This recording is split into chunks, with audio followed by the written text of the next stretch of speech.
step down, and what are his intentions and what he's going to do in relation to the judgment in terms of the options that are before him, and he has made that public. As we stand here today, we know that the President will take the Section 89 report on review based on the outcome of the judgment and also on the advice of the legal personnel that support the President in this regard.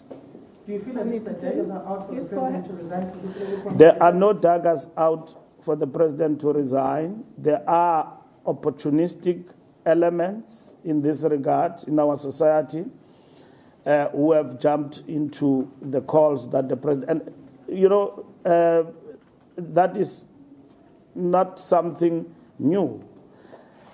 You want the President to appear before the impeachment committee, and there's a whole lot of other distortions we will talk about post this briefing tomorrow. You want the President to be impeached, but at the same time you want him to resign. What do you want in terms of accountability? So there's been conflict in relation to the calls that have been made. Others move faster for the call for him to resign, even before the parliamentary process had kicked in. Parliamentary processes in relation to the order of Justice Maya, Constitutional Court, have not kicked in, and yet you did not go to court for Ramaphosa to resign. You went to court for different reasons. That focuses specifically on the parliamentary process. But when the outcome says, go and fix the parliamentary processes and start the impeachment committee and all of that, you call for another thing. He must resign. And yet, the veracity of what comes out of Section 89 has not been tested in any committee. So how do you characterize that? Plainly put, that is opportunism. Now, that is what others have called for, and it has brought a lot of confusion. So this judgment in itself is complex, and it must be understood properly. And in certain cycles, even among commentators who believe that they are learned enough to give its interpretation, opportunistically they've distorted even some of the things that the judgment itself have purported. What we will not do as the ANC is to be oblivious and like it happened in the past to the law itself and be corrected by in the past. It was very clear what the public protector was saying we must do. We had options before us, and instead we invented our own rules. And were punished by the Constitutional Court in relation to that, and so on. We'll get into details of that later on tomorrow. So we have learned from experience about that. So we can't be delinquents when it comes to the law and the constitution of the country and the rule of law. So in this particular instance, we will be reflecting in the totality of these things and mapping the way forward in terms of what needs to be done. I'm about to wrap up. I'm going to ask all of us to listen so that newsroom, please go ahead. Also Commando from Newsroom Africa. Has the party invited any other parties to help interpret the Concord decision as well as the President's review? And what steps will be taken, if any, executive members... But by other party, what do you mean? Whether it be analysts, legal advice, anyone to just help interpret the decision. And if any members don't toe the party line and say they're voting with their conscience for the impeachment process to continue, what steps would the party take in that regard? When you are faced with a judgment, you ask for a legal opinion. That's a simple step. And that informs your approach. So you don't use voodism, that you dream of the law from your bed. You think this is how things are done. You ask those who are qualified to advise you first. And then on the basis of that, you combine with the politics of it. What does it mean? And so on. So that's what the National Executive Committee will look at. We have definitely done that. So this is not a matter of a commentator or an analyst. It's a question of people who are qualified to give advice on the matters of this particular nature. So our report will reflect on those, and the NEC will pronounce also in its wisdom whether this process we are suggesting is right or wrong, and will come up with a collective way forward in terms of what needs to be done. I'm taking the last person. And then the question of, we have not even arrived there as to what will happen. People are here on the basis of the mandate of the party. I know there's a lot of things that have been said and brought into question. We'll respond to that in terms of what will be expected of our public representatives. So, with the permission, I'd like to turn to this corner, and please let's keep it brief. Okay. Very brief. In terms with the SADC, SG, with everything said and done, and the judgment being ventilated by the public and everyone, is there anything negative that comes with the judgment to the ANC as an organization? Has the ANC, or has this judgment devastating to the image of the ANC?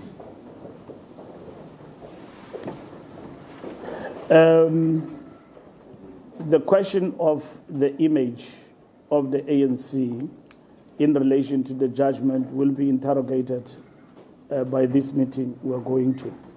And in that, it must be informed by facts in terms of substance legally, but also it must be informed by substance in terms of what you define as morally bankrupt, persuasive to the ANC taking a particular decision based on what?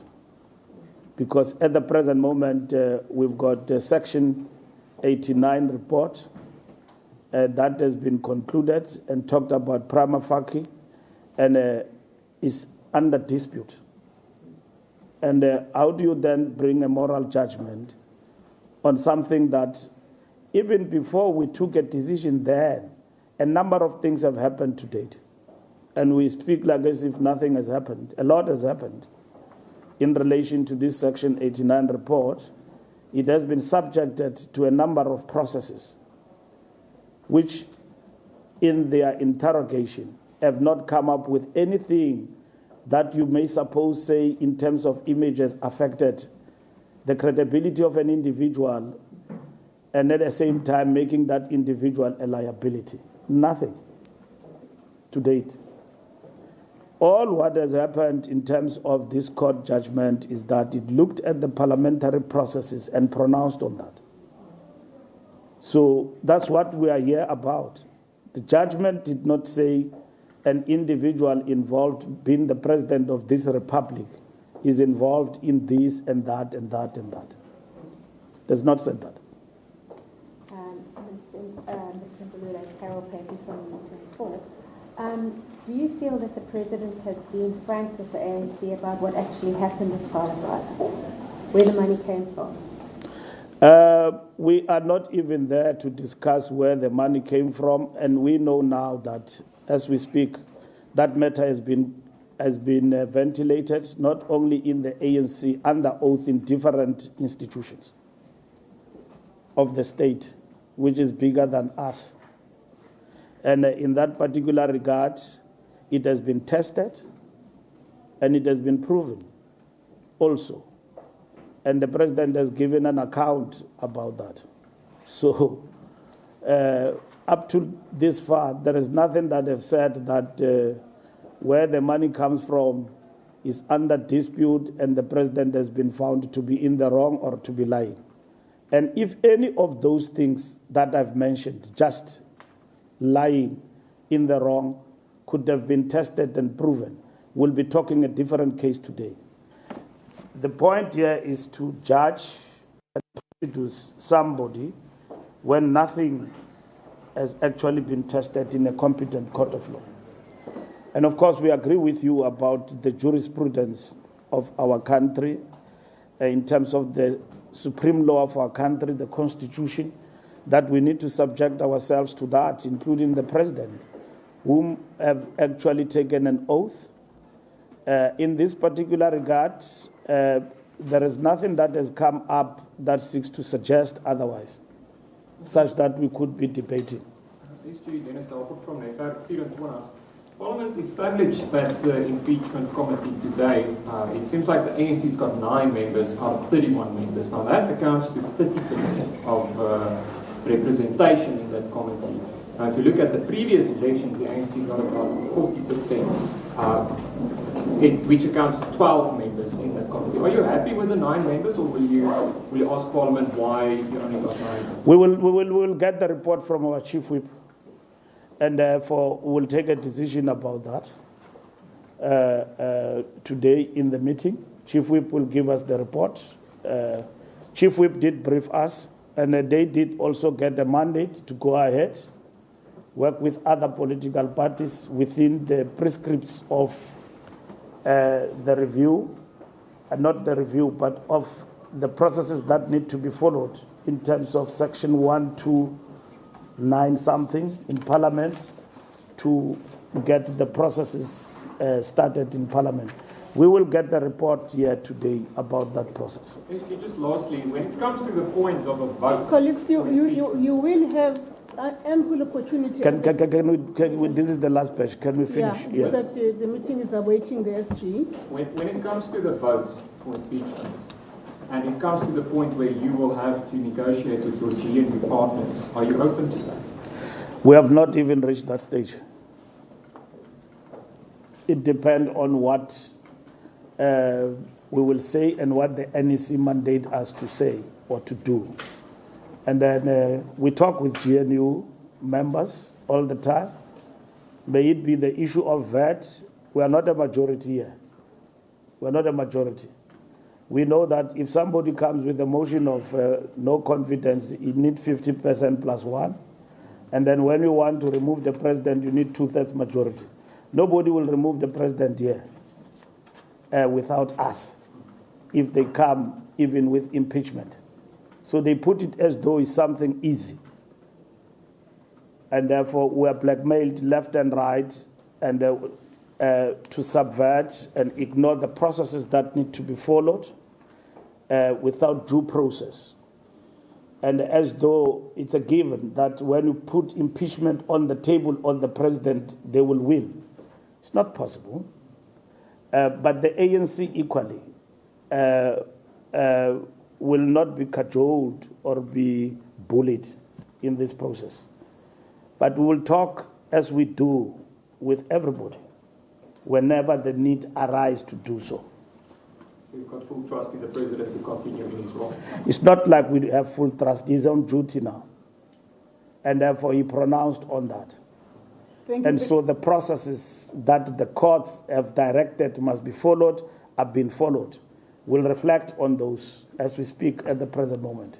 Thank you very much, colleagues. I'm afraid we need to start, but before the SG leaves, I've been requested that there are indigenous